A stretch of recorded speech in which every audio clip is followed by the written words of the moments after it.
Imagine standing on the north bank of the Thames on a cold August morning in 1348. The river smells of salt, fish, and rot. Gulls are screaming overhead. Merchants are hauling crates along the wharf. Apprentices are shouting. Dogs are fighting over scraps near the waterline. Everything looks completely normal. But somewhere in that crowd, in one of those bodies moving through the narrow lanes of Billingsgate or Queenhithe, something invisible has already begun its work.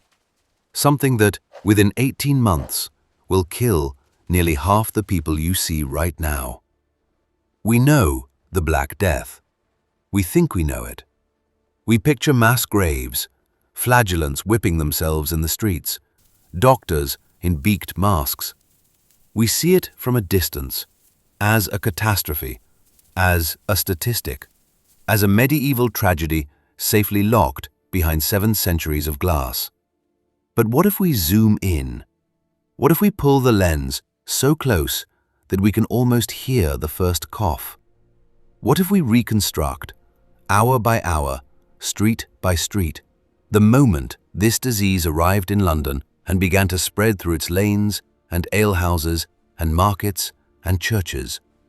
That is exactly what we're going to do today. And what we find when we look this closely is not just a horror story. It is something far more unsettling. Because the Black Death did not descend on London like lightning from a clear sky. It crept in, slowly, quietly, through channels that every city in the world still has today: trade, travel, rats, and human contact. Let us begin at the beginning. To understand the first 24 hours of the plague in London, we need to understand what London actually was in 1348. This is not the London of red buses and black cabs. This is not even the London of This is a city of roughly 80,000 people. Some historians estimate as few as 60,000. Others push the figure toward 100,000, crammed into an area smaller than 2 square miles on the north bank of the Thames. The walls of Roman Londinium still stand. You can walk through Aldgate in the east and Ludgate in the west and feel the stone beneath your fingers that was laid down by legionaries more than 1,000 years before. Inside those walls, the city is a labyrinth. Streets so narrow that the upper floors of buildings on opposite sides nearly touch. Lanes that twist and double back on themselves with no logic whatsoever, except the logic of where people happen to walk for the last 3 centuries. The Thames is London's spine. Everything moves along it or because of it. Wool goes out, wine comes in, timber, cloth, spices, grain, fish. The river carries it all. London in 1348 is one of the busiest ports in Northern Europe. Ships arrive almost every day from Flanders, from France, from the Iberian Peninsula, from the Baltic. And that is precisely the problem. The plague had been moving westward across Eurasia for years before it reached England. Modern genetic analysis, specifically the work published in 2022 in the journal Nature by a team led by researchers at the Max Planck Institute for Evolutionary Anthropology, has traced the origins of the Black Death to a population of Yersinia pestis bacteria in Central Asia, most likely in the Tian Shan mountain region near what is now Kyrgyzstan. Archaeological evidence from cemeteries dated to 1346 in the Chui Valley shows a dramatic spike in burials, with inscriptions specifically mentioning pestilence. From there, the disease moved along trade routes. By 1346, it had reached the Crimean port of Kaffa, modern Feodosia in Ukraine, where, according to the chronicle of Gabriel de Musis, a Genoese notary, Mongol forces besieging the city catapulted the bodies of plague victims over the walls. Whether or not this biological warfare was the precise mechanism of spread into Europe remains debated among historians, but the direction of movement is not in doubt. By 1347, the plague had reached Constantinople. By the autumn of that year, it was in Sicily, Sardinia, Corsica, and the Italian mainland. By the spring of 1348, it was consuming France. And France was right across the Channel. The question was never really if the plague would reach England. The question was when, and through which door. The traditional date given for the arrival of the Black Death in England is the summer of 1348, with Melcombe Regis, a small port town in Dorset on the southern coast, generally cited as the point of entry. The Greyfriars Chronicle, written by a Franciscan friar, states that the pestilence first came to England at Southampton and at Melcombe in the county of Dorset. The Historia Rufensis, written by William Dean, a monk at Rochester Cathedral, offers a similar account. Most modern historians, including Ole Benedicto in his landmark 2004 study, The Black Death, The Complete History, accept a date somewhere between late June and early August of 1348 for the arrival of infected ships on the English south coast. From Dorset and Hampshire, the disease moved northeast. It hit Bristol by August. It was devastating Gloucester and Oxford by autumn. And somewhere in those autumn weeks, the exact date is one of the great unresolved questions of medieval epidemiology, it arrived in London. The city had been watching and waiting and hoping, perhaps, that the walls would somehow keep. They did not. Now here is where our investigation truly begins. Because when we ask, when did the Black Death arrive in London? The answer is not a single date. It is not a single ship. It is not a single infected sailor stumbling off a gangplank. It is a process, a creeping, invisible infiltration. The evidence we have comes from several sources. Parish burial registers. Though these were not kept with modern precision, some churches did record deaths, and the sudden surge in entries is unmistakable. Wills, because people facing death made wills at an extraordinary rate, and the dates of those wills cluster in ways that reveal the progression of the epidemic. Letters and chronicles written by contemporaries, and, crucially, modern epidemiological modeling that can work backward from what we know about the behavior of Yersinia pestis and its vectors. What those sources tell us is this.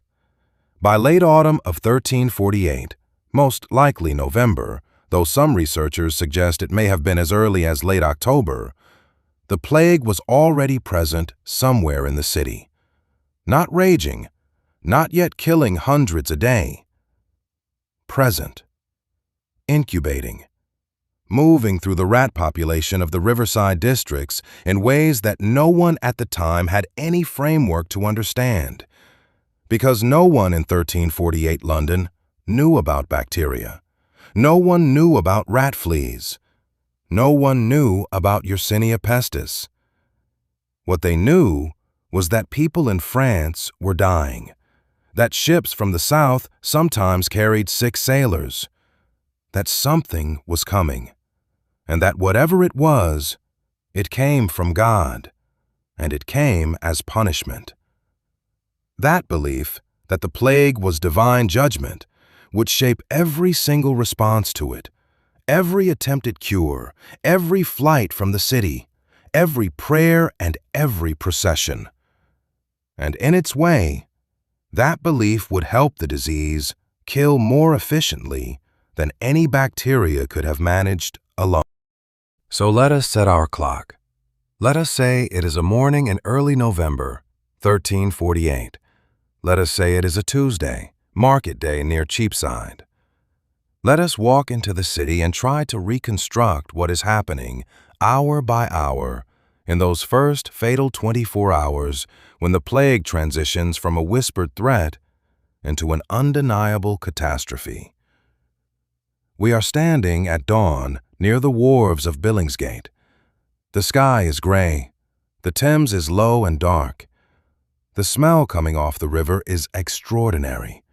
Fish, mostly, but underneath it the sharper rot of everything a city of 80,000 people throws into its waterway. tanneries upstream, butchers' offal, human waste from the hundreds of privies that empty directly into tributary streams feeding the Thames.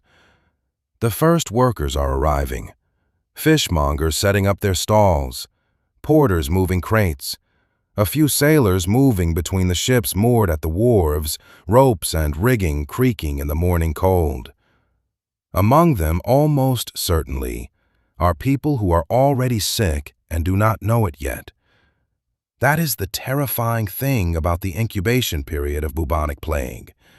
Yersinia pestis, after entering the body through a flea bite, typically takes between 2 and 6 days before symptoms appear.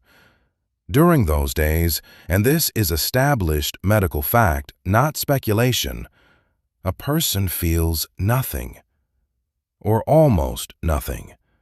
Perhaps a slight fatigue, perhaps a vague sense of being off. And during those days, they go to work, they buy fish, they sit in alehouses, they go to church. They touch other people, breathe on other people, and most critically for the secondary pneumonic form of the disease, they cough near other people. The plague does not announce itself. It arrives like a rumor. But before we follow those first infected Londoners through the streets, we need to ask a question that historians have argued about for decades. How exactly did the plague reach London? The most direct route was the Thames. Ships coming from Bristol, already devastated by autumn of 1348, or from the Channel ports would have carried rats, and rats carrying fleas, carrying Yersinia pestis, would have come ashore with the cargo. This is not speculation. This is established epidemiological understanding, confirmed by the work of researchers including Susan Scott and Christopher Duncan at the University of Liverpool, and by the more recent genomic studies that have confirmed the strain of Yersinia pestis circulating in medieval Europe was a form capable of causing both bubonic and pneumonic plague. But there is a complication. Some researchers, most notably Samuel Cohn at the University of Glasgow in his 2002 book, The Black Death Transformed, have argued that the transmission patterns of the medieval epidemic do not fit neatly with what we know about rat flea transmission of bubonic plague. Cohn points to the speed of spread, the seasonal patterns, and the mortality rates as suggesting something more complex. His work has been challenged by Benedicto and others, and the debate continues in academic journals. What this tells us is something important for our investigation. Even the experts do not agree on every detail. What we are doing today is not presenting a single definitive answer. We are reconstructing the most probable sequence of events based on the best available evidence, while acknowledging where the evidence ends and interpretation begins. That is what good historical investigation does, and what the evidence strongly suggests is this. By the time the plague was visibly killing people in London's streets, it had already been silently present in the city for days, possibly weeks. Moving through the rat colonies beneath the wharves, spreading through flea populations in the straw floors of stables and alehouses. Building invisible and patient toward the moment of critical mass.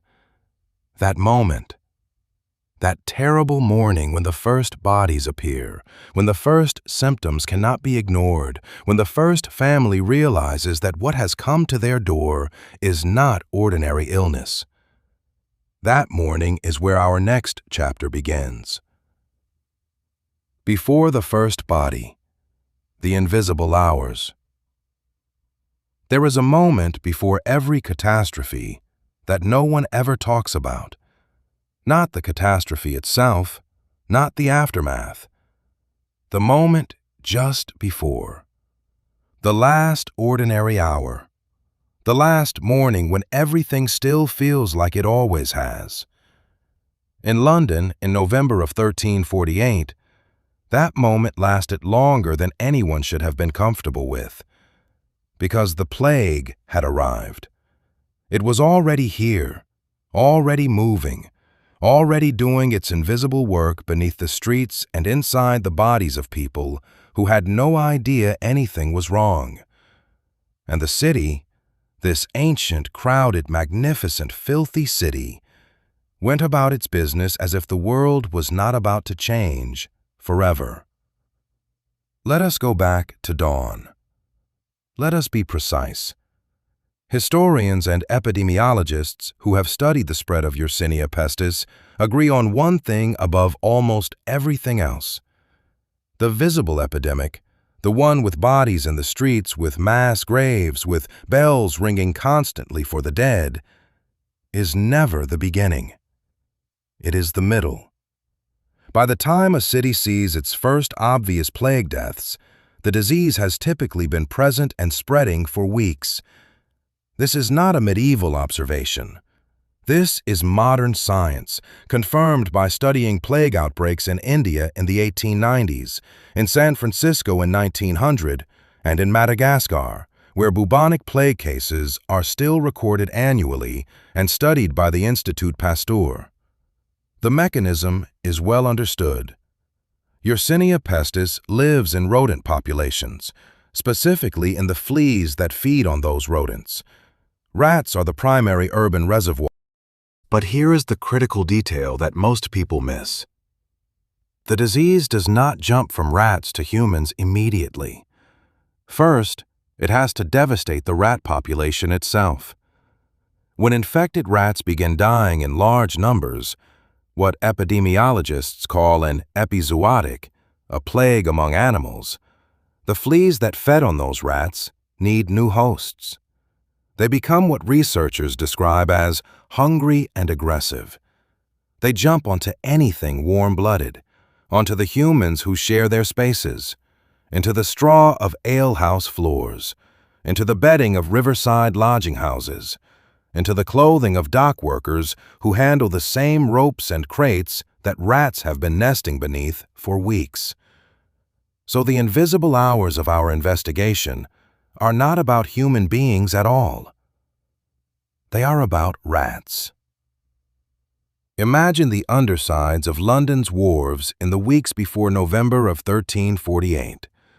In the darkness beneath Billingsgate wharf, beneath Queenhithe, beneath the timber pilings of the fish market on Old Fish Street, a catastrophe is already underway that no human being can see. Rat colonies that have lived in these spaces for generations are dying. Not all at once, not dramatically, but consistently, steadily, in numbers that are slightly wrong, slightly too many, slightly too fast for normal rat mortality. The rats die in the walls, in the spaces beneath floorboards, in the gaps between stone foundations and packed earth. They die in the holds of ships tied at the wharves, ships that have come from Bristol, from Southampton, from ports along the Channel coast where the plague has already been killing humans for weeks. No one notices. Why would they? Rats die all the time. London in 1348 has an enormous rat population. Enormous and almost entirely invisible to its human inhabitants, who are aware of rats the way we are aware of traffic noise, as a constant, unremarkable background feature of life. But the fleas know. The fleas, specifically Xenosilla chiapis, the oriental rat flea, the primary vector of Yersinia pestis, the fleas notice that their hosts are dying, and they begin to move. This is the moment our clock truly starts. Not when the first human falls sick, not when the first bubo appears, but when the first hungry fleas carrying bacteria that have multiplied inside them to the point of blocking their digestive tract, making them ravenous and unable to feed properly, when those fleas first make contact with human skin. The bite itself is nothing, a tiny puncture, a small itch, the kind of thing you scratch without thinking and forget immediately. But when a flea infected with Yersinia pestis bites, it regurgitates bacteria directly into the wound. The bacteria enter the lymphatic system. They begin traveling toward the nearest lymph node, in the groin if the bite was on the leg, in the armpit if on the arm, in the neck if on the upper body. And then they begin to multiply. For 2 to 6 days, nothing is visible.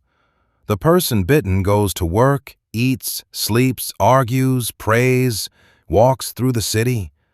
They might feel slightly tired, slightly cold, the kind of vague unwellness that anyone might wave away on a gray November morning.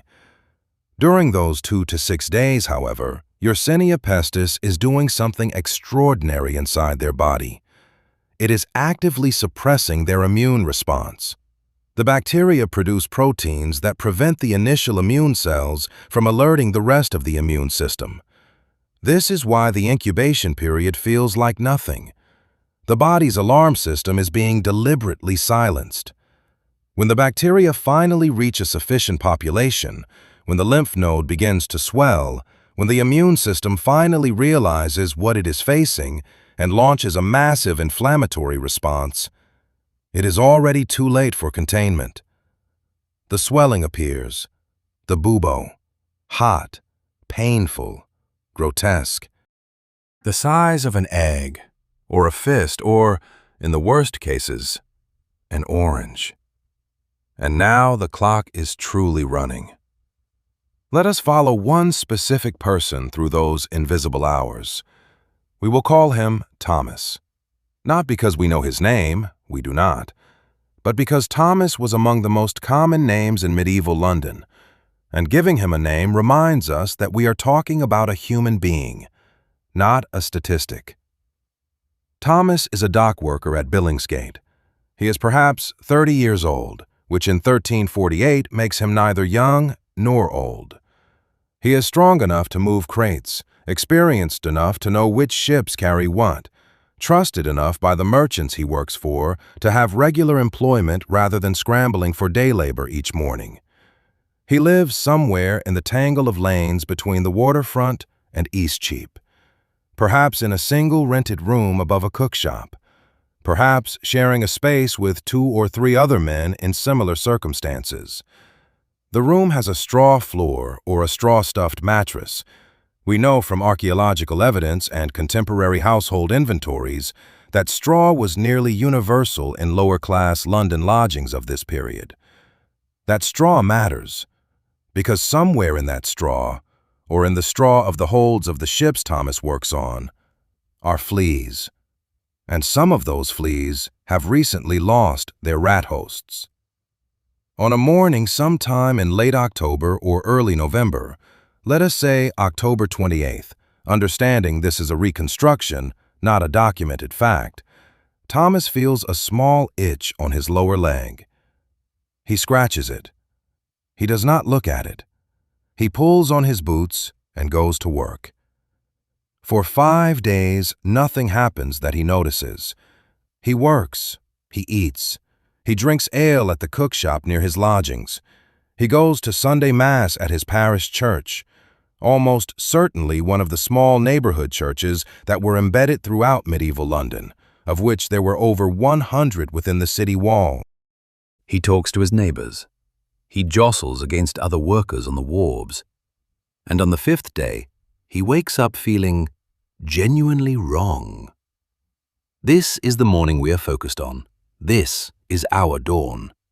Let us say it is a Wednesday, the 2nd of November, 1348, which is, fittingly, the Feast of All Souls, the day the medieval church designated for prayers for the dead. Thomas wakes before dawn. London in November means darkness until well past what we would call 7 in the morning. He wakes by habit in blackness and immediately knows something is different. His head aches. Not the dull ache of too much ale. He knows that feeling well enough. This is sharper. Behind his eyes, at the base of his skull. He is hot, sweating despite the cold of the room. His mouth tastes of iron. He moves to stand and feels it. A pain in his groin so sudden and so specific that it stops him completely. He puts his hand to the place instinctively and feels, beneath his fingers, something that should not be there. A swelling, hard and hot, about the size of a large walnut. He does not know what it is. He has no framework for understanding what it is. He knows illness. Everyone in the 14th century knows illness intimately, because illness is everywhere, and medicine, as we understand it, does not exist. He knows fevers. He knows wounds that fester. He knows the sweating sickness and the ague and the 1,000 ordinary ailments of a medieval city. But this is different, and somewhere beneath the pain and the confusion, he feels something else. Fear. What does Thomas do next? This is where our investigation becomes genuinely revealing, because what Thomas does next, what any sick Londoner in November of 1348 would do, tells us everything about why the plague spread the way it did. He does not isolate himself. The concept does not exist. He does not go to a hospital. There is no hospital in the modern sense. St. Bartholomew's and St. Thomas's exist as religious institutions providing charitable care, but they are not equipped for epidemic infectious disease, and in any case, are not where an ordinary dock worker would turn. He does not immediately see a physician. Physicians, university-trained doctors with their Galenic theory of humors and their expensive urine reading and their Latin, are for the wealthy. A man like Thomas might see a barber surgeon if a wound needed treating. He might buy a remedy from an apothecary if he had coins to spare. He might consult a wise woman in his neighborhood. What he most likely does on that cold November morning is this. He tells his neighbor, perhaps the man who shares his lodgings, perhaps the woman who runs the cook shop downstairs, who has seen him looking gray since yesterday, perhaps a fellow dock worker he encounters on the lane outside. He tells someone, and that someone looks at him with concern and suggests remedies, prayers perhaps, a poultice of figs and onion, which contemporary medical texts actually recommended for buboes. Rest, warmth, God's mercy. And then Thomas, because he has no choice economically, because missing work means missing wages and missing wages means missing meals, makes a decision that the plague will take full advantage of. He goes to work anyway. He is not unusual in this. He is not reckless or foolish by the standards of his time. He is doing exactly what everyone in his position would do. But as he walks from his lodgings toward Billingsgate wharf, perhaps a 10-minute walk through lanes so narrow his shoulders nearly brush the buildings on both sides, he is already shedding bacteria. Not through the bubo itself, but if Yersinia pestis has progressed to a secondary septicemic form in his bloodstream, or if, and this is the more epidemiologically significant possibility, he is developing secondary pneumonic plague alongside the bubonic, then every breath he exhales contains the bacteria. Pneumonic plague is the nightmare within the nightmare. While bubonic plague requires a flea bite to transmit, pneumonic plague, where the bacteria have colonized the lungs, transmits directly from person to person through respiratory droplets. No flea required. No rat required. Just breathing. Just talk. Some are further along, 2 or 3 days into full symptoms, barely able to stand, the bubo swollen to its full terrible size, the fever so high they are delirious. And some, perhaps, are already dying. On our November morning in London, all of these people are present simultaneously. In different lodging houses, in different parishes, in different corners of the city. They do not know about each other. There is no mechanism by which they could know. There are no doctors recording cases. There is no public health authority tracking patterns. There is no newspaper, no bulletin, no official channel of information. There is only rumor, And rumor, in 1348 London, is moving faster than anyone realizes. Let us talk about what Londoners actually knew on that morning. They knew the plague was in France.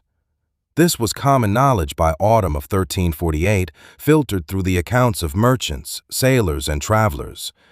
The chronicles of the time make clear that the disease's approach was not a secret. Robert of Avesbury, a contemporary chronicler whose account is preserved in the collection Muirmouth's Chronica, describes how news of the pestilence in France reached England well before the disease itself arrived on English shores. They knew it had hit Bristol. They knew it had hit Southampton. Stories were circulating, terrifying stories of cities where half the population was dead, where priests refused to give last rites, where bodies lay in the streets unburied. But knowing a catastrophe is coming and believing it has already arrived are two very different things. The human mind has an extraordinary capacity for denial in the face of existential threat. Psychologists call it normalcy bias, the tendency to interpret ambiguous information as consistent with normal experience rather than as a sign of crisis.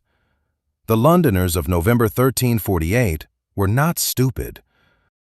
They were not ignorant of danger, but they were human, and so they watched the sick with worry, noted the slightly higher number of funerals with unease, listened to the rumors with fear, and continued going to market, going to work, going to church. Because what else could they do? By mid-morning of our reconstructed November day, the city is fully awake and in motion. Cheapside, the great commercial thoroughfare running east to west through the heart of the city, is crowded with stalls and buyers. This is one of the great market streets of medieval Europe, lined with the shops of goldsmiths, mercers, drapers, spicers. The shouting of traders, the smell of bread from the cook stalls, the press of bodies moving in both directions. Somewhere in that crowd are people who are sick. Somewhere in that crowd are fleas in clothing and in the straw scattered on shop floors against the mud and cold. Somewhere in that crowd, Yersinia pestis is moving from host to host in ways that are utterly invisible and utterly unstoppable, given everything the city is and is not. Over near Smithfield, outside the city walls to the northwest, where the great livestock market operates, cattle and pigs and sheep are being driven through lanes already thick with the waste of thousands of animals. The smell is extraordinary. The flies, even in November, are persistent. And rats, always rats at Smithfield, feeding on the offal and the grain spillage of the market, are dying in numbers that no one is counting. Down in the riverside parishes, Billingsgate, Allhallows by the Tower, St. Dunstan in the east, the wharves are busy with the morning's commerce. Ships from the Low Countries, barrels of wine from Bordeaux, bales of wool waiting to be loaded for export. And in the holds of those ships, in the ropes and the ballast and the cargo, the same invisible passengers that have been crossing the channel for months. The city breathes in. The city breathes out.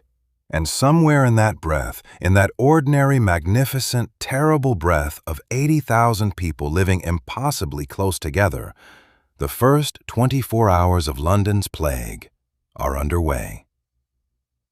The first bodies, when London begins to understand. There is a particular kind of silence that falls over a house when someone inside it is dying. Not the silence of emptiness, the silence of held breath, of people moving carefully, speaking in whispers, as if noise itself might tip the balance.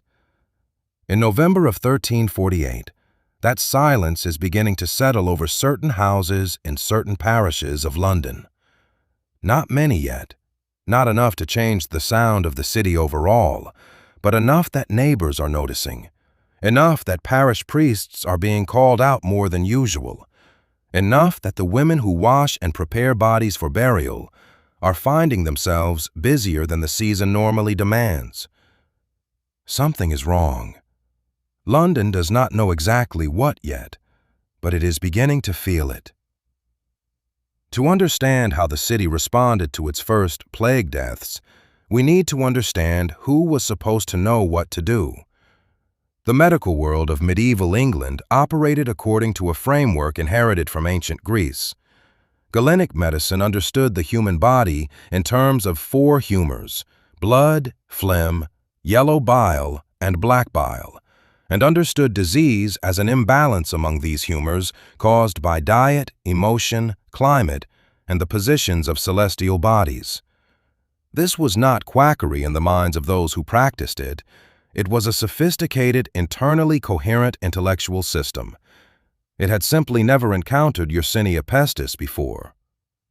In the summer of 1348, the medical faculty of the University of Paris had issued a formal report on the causes of the pestilence, commissioned by King Philip VI of France. The Compendium de Epidemia, dated October 1348, attributed the plague primarily to a triple conjunction of Saturn, Jupiter, and Mars in the sign of Aquarius that had occurred on the 20th of March, 1345. This celestial conjunction, the Paris physicians argued, had caused a corruption of the air, miasma, which when breathed in caused the humors to collapse and the body to die. This was the consensus of the most educated medical minds in Europe, and it pointed in exactly the wrong direction. If disease came from bad air, the cure was to purify the air. Burn aromatic woods, carry posies of herbs, avoid the stench of the river. None of this addressed fleas. None of this addressed rats. None of this would slow the plague by a single hour. But it was all they had, and they believed in it completely. It is mid-morning. The bells of the city's churches have already rung for prime and terce. In the parish of St. Mary at Hill, just north of Billingsgate wharf, a priest is being summoned to a house in one of the narrow lanes running back from the waterfront. The church warden's accounts of this parish, which survive from the medieval period and are held today in the London Metropolitan Archives, show a dramatic increase in burial fees beginning in late 1348, consistent with the first surge of epidemic mortality. The priest walks quickly through the lanes.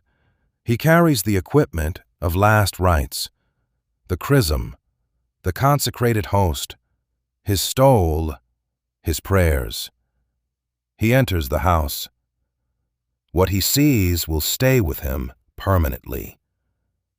Not just ill, not ordinarily feverish, something that has moved so fast from seeming like minor sickness to this delirium, this blackening, this smell, that the family has no words for it except one: God's punishment.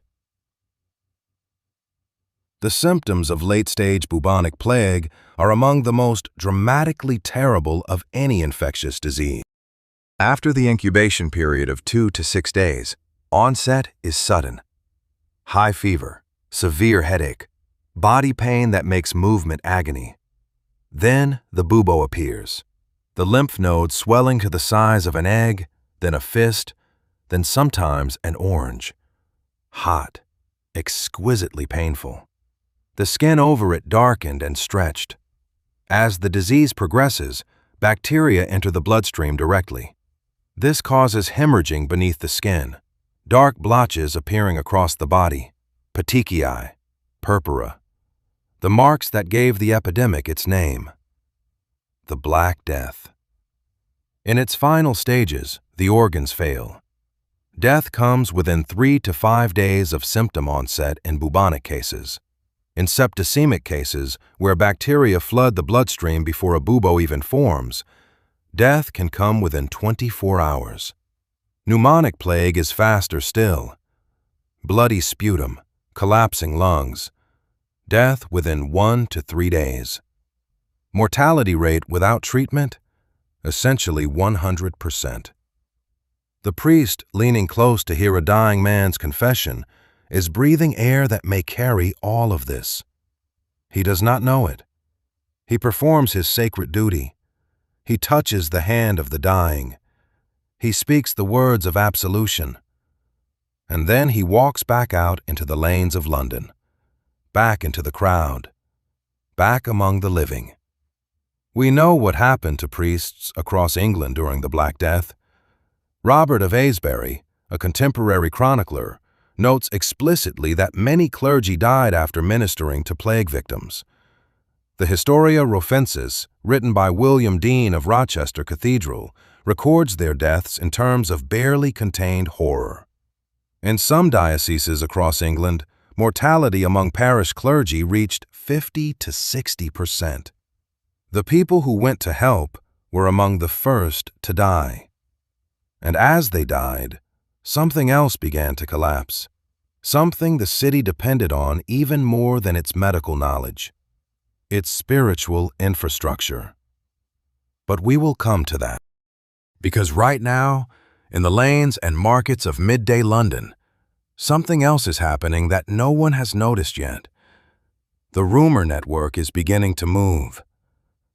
Medieval London had no newspapers, no official announcements, no public health broadcasts, but it had something just as powerful and considerably faster. The informal information network of a densely populated city where everyone knew their neighbors and the neighbors of their neighbors. News moved through shared wells and water conduits, through men talking at alehouses, through apprentices running errands between shops, through servants moving between wealthy households. By early afternoon, several things are being whispered through these channels. That someone in the parish of St. Mary at Hill is dying in a strange way.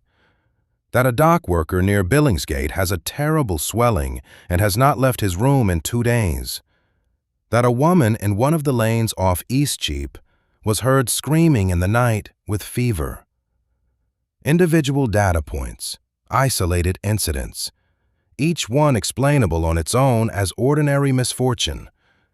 But together, if anyone had the framework to read them together, they would tell a very clear story. Something is moving through the river parishes. Something is moving west from the wharves. Something is following the paths that people walk every day, the lanes and markets and alehouses and churches of an ordinary medieval city. No one in London has that framework. No one can read the signs together.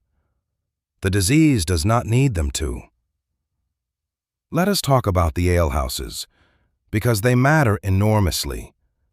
A typical London alehouse of the 1340s was a single low-ceilinged room with small windows and a floor covered in rushes or straw. Customers sat on benches at long tables pressed close together. Ale was served from communal vessels. Warmth meant bodies breathing The historian Judith Bennett, in her study Ale, Beer, and Brewsters in England, published by Oxford University Press in 1996, documents how central the alehouse was to the social fabric of medieval urban life. For working people in cities like London, it was not occasional recreation. It was a daily fixture, which means that every infected person who sat in an alehouse that morning, coughing, sweating, not yet sick enough to stay home, was sitting in the ideal environment for passing the plague to a dozen others. There were hundreds of alehouses in London. Hundreds. By mid-afternoon, the city's ecclesiastical machinery is beginning to register the strain. The Bishop of London in 1348 was Ralph Stratford. He had already, in August of that year, purchased a plot of land at Spittlecroft, just outside the city walls to the east, what would later be known as East Smithfield, specifically to serve as a burial ground in the event of epidemic mortality. He purchased a mass grave in advance. The excavations carried out between 1986 and 1988 by the Museum of London's Department of Greater London Archaeology uncovered the remains of over 600 individuals in rapid, organized burial trenches at East Smithfield. In 2014, a team led by Hendrik Poinar at McMaster University extracted and sequenced ancient DNA from teeth recovered at this site, confirming unambiguously that those individuals died of Yersinia pestis. The church knew the plague was coming. It dug the graves early. It prayed. It prepared. And still it could not stop what was about to happen. As afternoon moves toward evening, London begins its nightly rituals. Curfew bells ring from different churches across the city. Not a single city-wide signal, but a cascade of sound from different parishes, marking the close of the working day. Shops close. Stalls fold. The press of Cheapside empties. And in dozens of houses across the city, in the riverside parishes, in the lanes off East Cheap, perhaps now in houses further west, further north, people are lying in their beds feeling things they cannot name. The fever building, the headache intensifying, the first awareness of a pain in the groin or the armpit that was not there yesterday. Some of them will wake in the morning, some of them will not.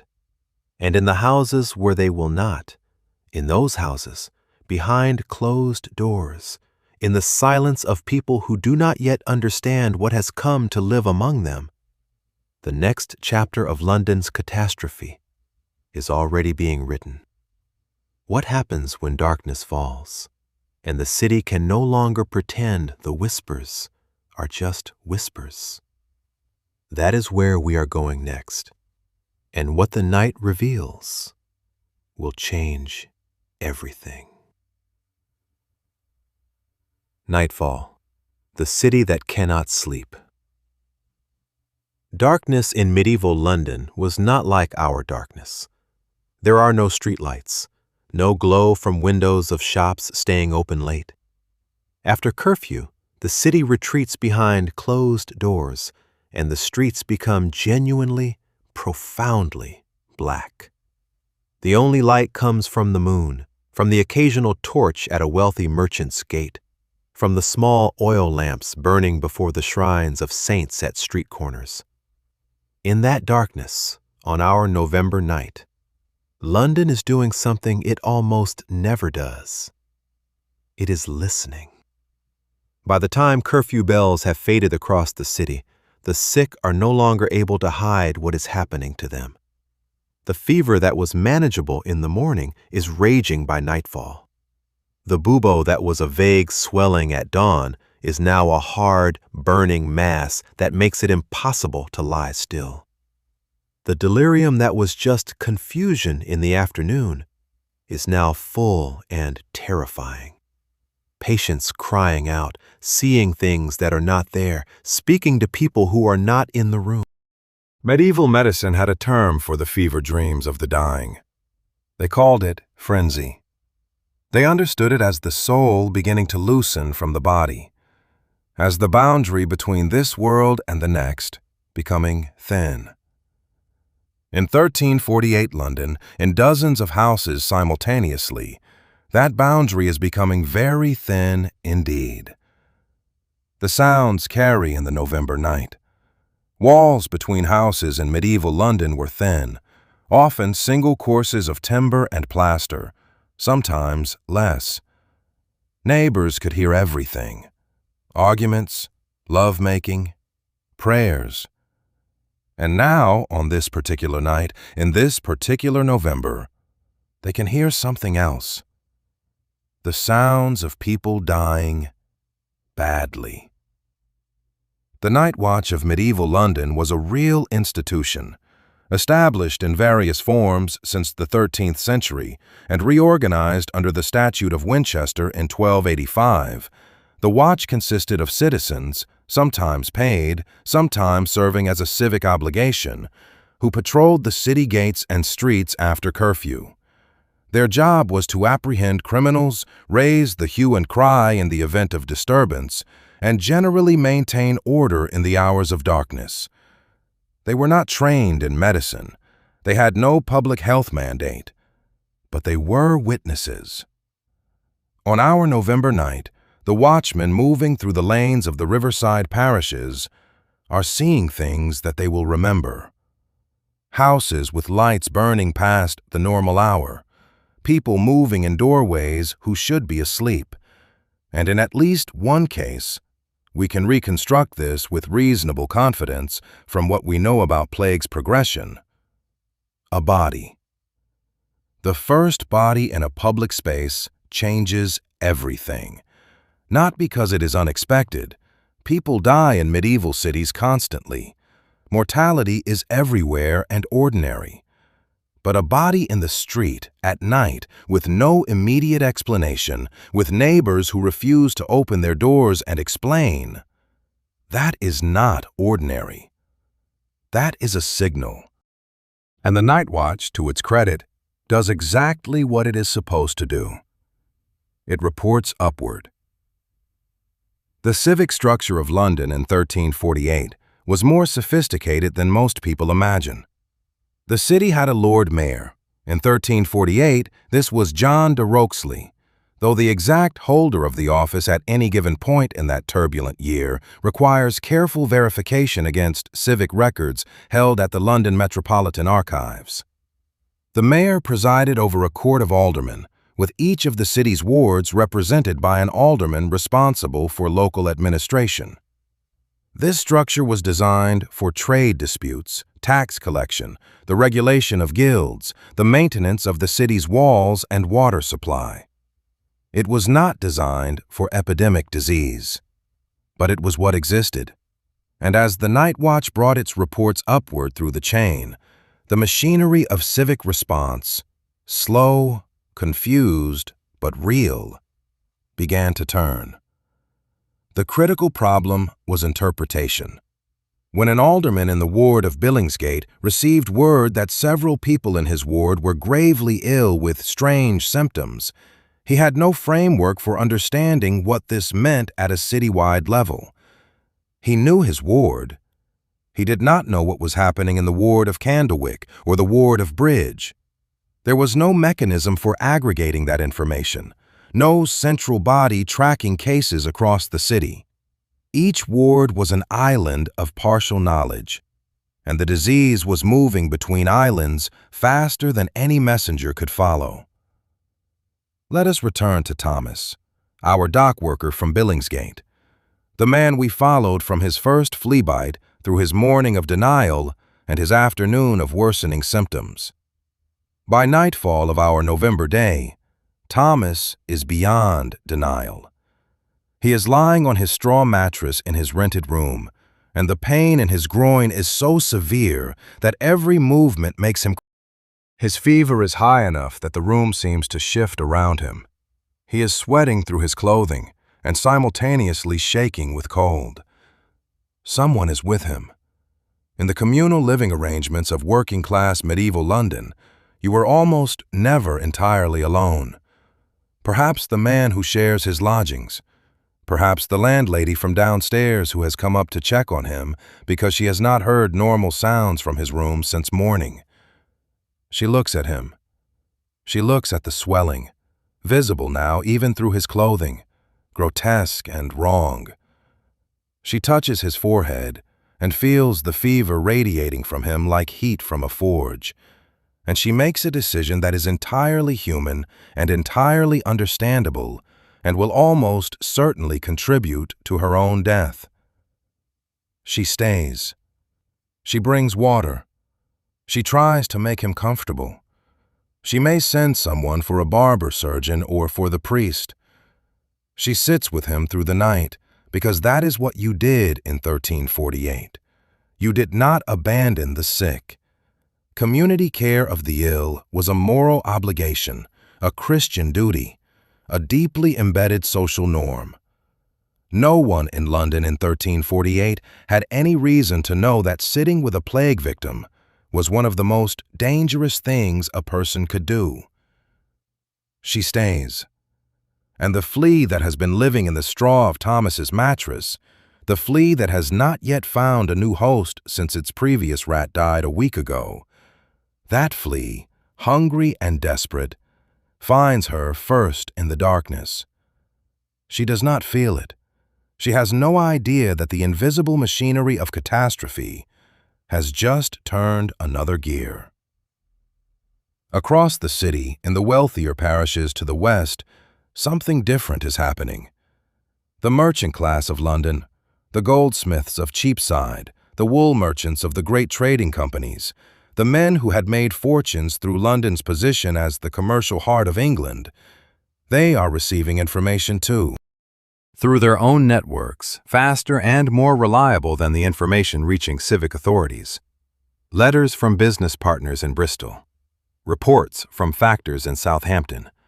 Accounts from travelers who have come north through the plague-struck regions of southern England. The picture these letters paint is unambiguous. Bristol, by October 1348, was already catastrophically affected. The monk Henry Knighton, writing in his chronicle, Chronicon, describes Bristol in terms of near-total devastation. Though historians note that Knighton was writing after the fact and may have compressed or dramatized the timeline. What we can say with confidence, based on the analysis of surviving wills from Bristol in this period, work done by scholars including Marianne Kowaleski, is that mortality was severe and rapid.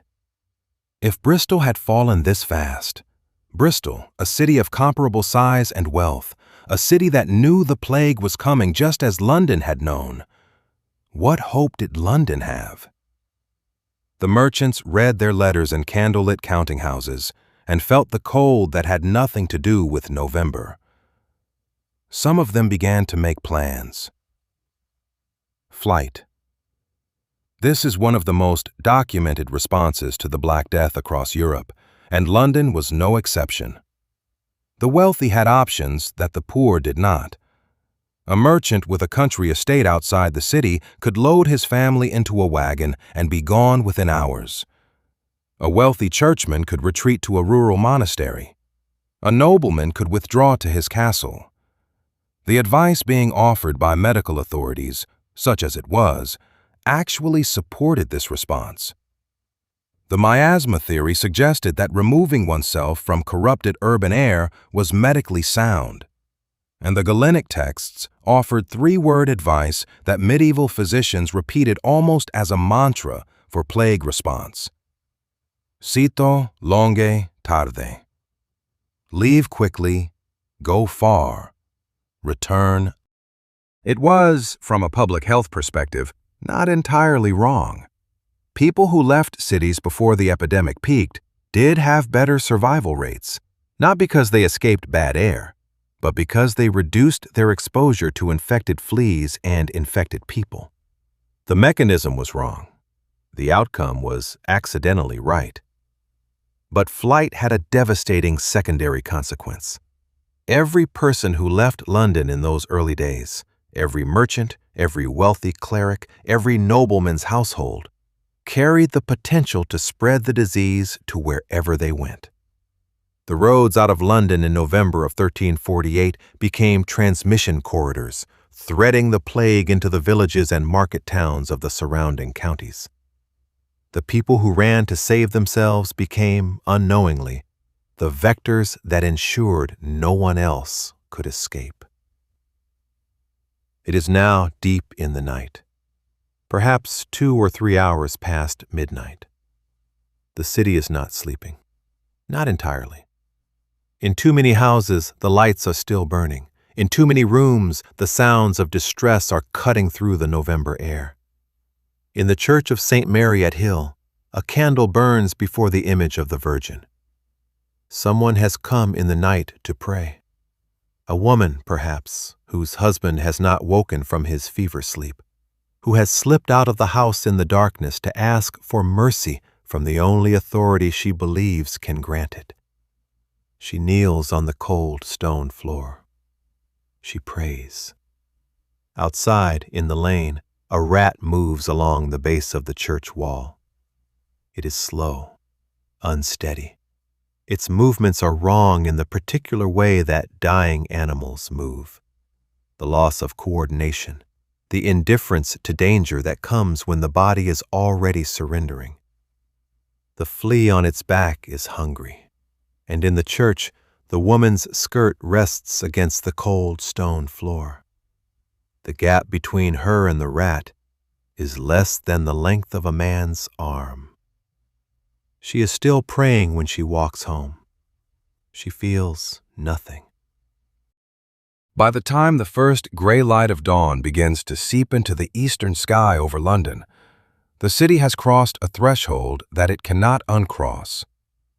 The first 24 hours are nearly complete, and in those 24 hours, silently, invisibly, without a single official acknowledgement, without a single entry in any record that still survives, the plague has moved from a whispered threat into a present reality embedded in the flesh of dozens of Londoners across multiple parishes.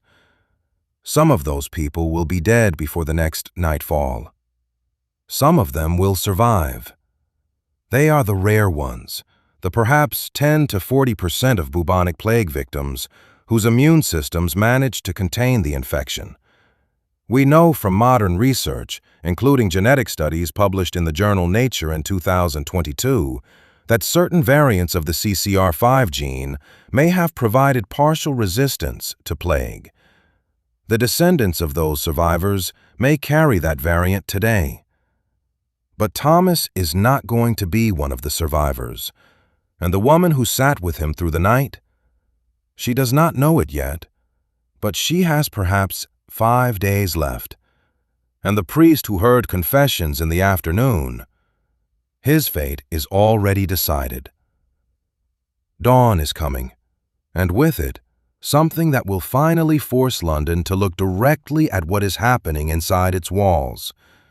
What the city sees in that dawn light, and how it responds, is what we need to follow next, because the response to those first deaths will determine how quickly the plague moves from dozens of victims to hundreds, from hundreds to thousands, from a crisis to the greatest mortality event in the recorded history of these islands. And some of what London does next is exactly wrong in ways that are almost unbearable to watch, knowing what we know, standing where we stand, 7 centuries later. Dawn of the second day. The city looks at itself. Dawn on the second day. The light comes slowly, gray and cold, filtering through the November clouds over the Thames. The river is low tide, its smell sharp and rotten in the cold air. Gulls are already screaming. London is waking up. And London is different this morning. Not visibly, not in any way that a stranger walking through the gates would immediately recognize. The market traders are setting up their stalls. The apprentices are opening shop fronts. The bells are ringing for matins. But in the parishes closest to the river, in the lanes and lodging houses of Billingsgate and Allhallows and St. Dunstan in the east, the ordinary rhythm of the morning is fractured. There are houses where no one comes out. There are doors that stay closed when they should be open. There is a quality of stillness in certain windows, a curtain that is not pulled back, a shutter that stays latched, that the neighbors notice without being able to say exactly what they are noticing. Something is wrong on this street. Something was wrong yesterday, too. The first official acknowledgement of epidemic mortality in London does not survive in a single, clean document that we can point to and say, here, this is the moment the city understood. History rarely works that way. What we have instead are traces, fragments, the kinds of evidence that historians piece together over decades of archival research to reconstruct a picture that no single person at the time could see. The wills are among the most powerful of these traces. In normal times, Londoners of property made wills at a steady, unremarkable rate. The elderly, the chronically ill, those about to undertake dangerous journeys. The wills were registered with ecclesiastical courts, primarily the Commissary Court of London and the Prerogative Court of Canterbury, whose records survive and are held at the National Archives in. Beginning in late 1348, something happens to these records that is immediately visible to any researcher who examines them. The rate of will-making explodes. Not gradually, not smoothly, explosively. Wills that would normally be registered across months are suddenly clustering into weeks, then days. And crucially, the people making these wills are not the elderly and the chronically ill. They are people of working age, people who have no obvious reason to be thinking about death, except that they are watching their neighbors die, except that they have heard the stories from Bristol and Southampton, except that they woke this morning with a headache and a strange pain and a cold fear sitting in their chest that they cannot pray away. They are making their wills because they know, not officially, not from any authority, but in the way that people in a threatened community always know before anyone tells them, through the accumulation of small signals that the body and the community read before the mind catches up. London knows. The morning of the second day brings the first responses that we might recognize as something approaching public health action, even though the people taking them have no concept of public health as we understand it. The aldermen of the worst affected wards are receiving reports from the ward's beadles, local officials responsible for carrying out administrative functions at the neighborhood level. Those reports describe what the night watch observed. Houses with multiple sick occupants, a body found in a lane near the waterfront in the night, a family that will not open their door. What do the aldermen do with this information? The honest answer is that the institutional response of London's civic government to the early days of the plague is poorly documented and much debated among historians. We do not have aldermanic records from November 1348 with the specificity we would need to reconstruct official responses hour by hour. What we do have are the somewhat later responses, the civic ordinances issued as the epidemic became undeniable, which tell us by inference what the problems were that those ordinances were trying to solve. One of the recurring themes in London's later plague ordinances and in the plague regulations issued by other English cities in this period is the dumping of waste, of animal carcasses, of offal from the butcher's stalls, of human waste in the streets rather than in designated cesspits. This tells us something important.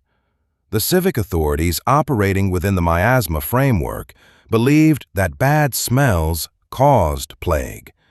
Their response was therefore to try to clean the city, to remove the sources of corrupt air, to drive the pigs and chickens that many Londoners kept within the city walls out beyond the gates, to enforce the regulations about waste disposal that had existed for decades but were routinely ignored. From a public health perspective, this response was almost entirely beside the point. Cleaning the streets did not address fleas, did not address rats, did not interrupt the transmission chains that were already established. But it was not entirely without effect, because one of the things that attracted rats to human settlements was precisely the food waste, the offal, the grain spillage of urban life. A cleaner city was, very marginally, a city with fewer rats in its most heavily trafficked public spaces. It was not enough. Not even close to enough, but it was something. In the churches of London on the morning of the second day, the priests are making calculations, not mathematical calculations, moral ones. The obligation to minister to the sick and dying was absolute in medieval Christian theology. To abandon a dying person without last rites was to potentially condemn their soul to purgatory. Or worse. The fear of dying without confession, without absolution, without the viaticum, was genuine and profound. It was not superstition. It was the central anxiety of medieval religious life. And yet the priests could see what was happening to their colleagues. In the larger parishes, in the religious houses, word was already circulating that brothers who had gone to tend the sick had themselves fallen ill within days. The pattern was unmistakable to anyone paying attention. Go to the sick, return, fall ill, die.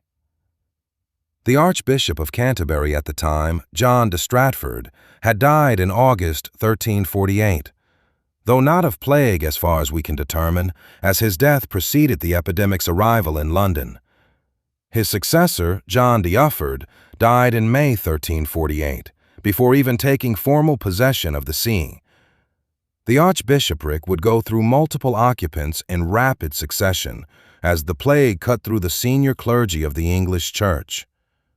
The Bishop of London, Ralph Stratford, he who had purchased the East Smithfield burial ground, issued a mandate in the autumn of 1348 that is one of the most poignant documents of the entire epidemic. Faced with the death of so many priests that parishes were left without anyone to administer sacraments, Stratford issued a formal dispensation allowing lay people, ordinary men and women with no clerical training whatsoever, to hear the confessions of the dying if no priest was available. Read that carefully. The Bishop of London in 1348 issued official permission for non-priests to hear confession. This was an extraordinary, almost unthinkable theological concession. It tells us, with terrible clarity, how rapidly the clergy were being destroyed by the very disease they were obligated to confront. By mid-morning of the second day, the first elements of what we might call social breakdown are visible in the city. Not chaos, not yet. Medieval social structures were resilient, deeply embedded, and would hold far longer than any modern observer might expect. But cracks. The most significant crack is in the system of care. Giovanni Boccaccio, writing about the plague in Florence in his Decameron, composed shortly after the epidemic, describes with anguished precision the way that the bonds of human care dissolved under plague conditions, how neighbors abandoned neighbors, how parents abandoned children, how the sick were left alone. Historians debate how literally to take Boccaccio's account, and whether it describes a universal experience or reflects the particular conditions of Florence. But similar observations appear in chronicles from across Europe. In London, the evidence is more indirect, but the later plague ordinances, which address specifically the problem of bodies left unburied, of sick people abandoned in their lodgings, of houses standing empty and uncared for, suggest that the collapse of normal care networks did occur, and occurred relatively quickly. The logic is painful, but comprehensible. When you watch the person who cares for a sick neighbor die within days of that neighbor, you learn a lesson that requires no medical education to understand. You learn it in your body, in your fear, in the cold calculation that survival requires. You learn to stay away. And so the sick die alone, in their rooms, in the lanes, in the churchyards where they have dragged themselves to die near consecrated ground, and the bodies accumulate faster than the living can deal with them. The burial problem. This is where our investigation arrives at one of its most extraordinary pieces of evidence.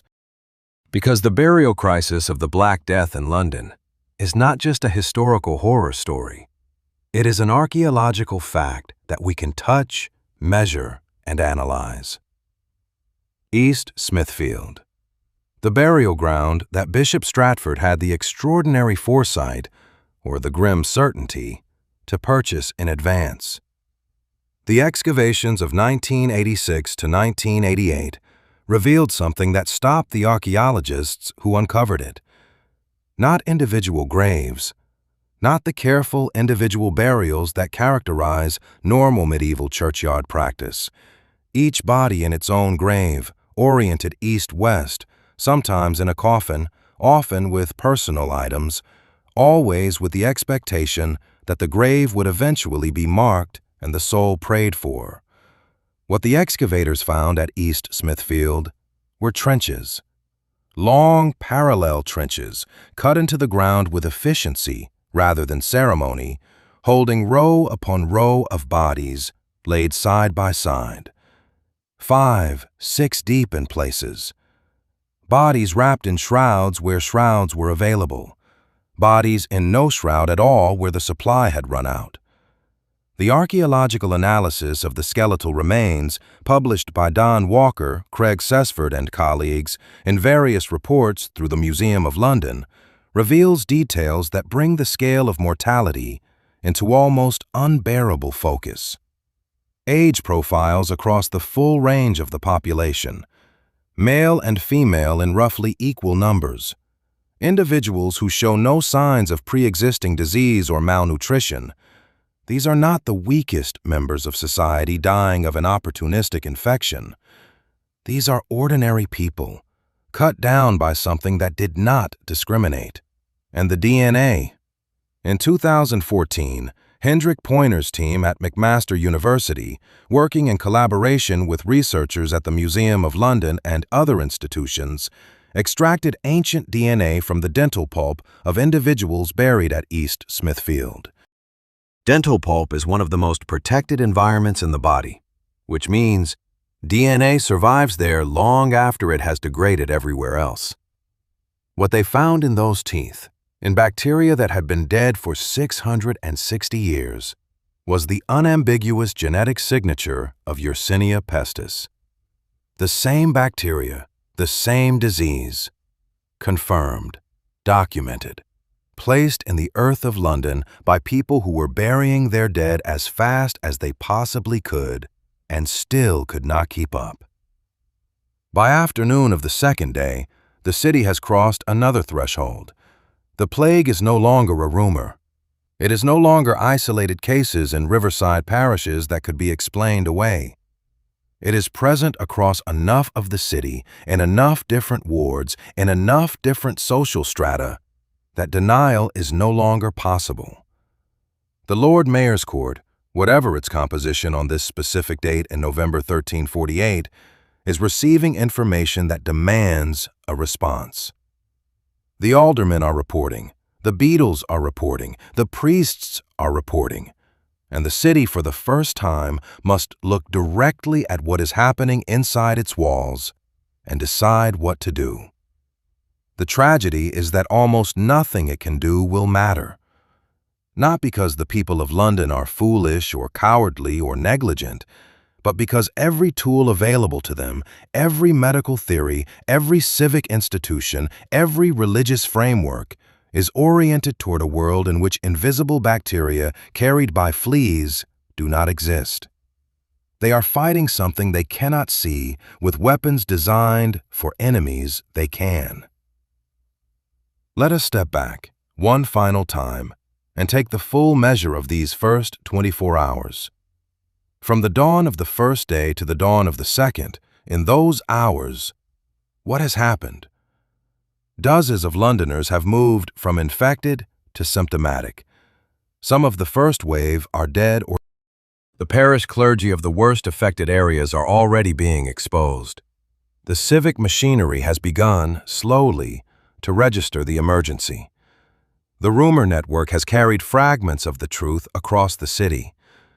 The wealthiest residents have begun making plans to leave, and the burial ground at East Smithfield, purchased in advance in a gesture of terrible prescience, is about to receive its first occupants. The city has not panicked. It has not collapsed. It has done what cities always do in the early stages of catastrophe.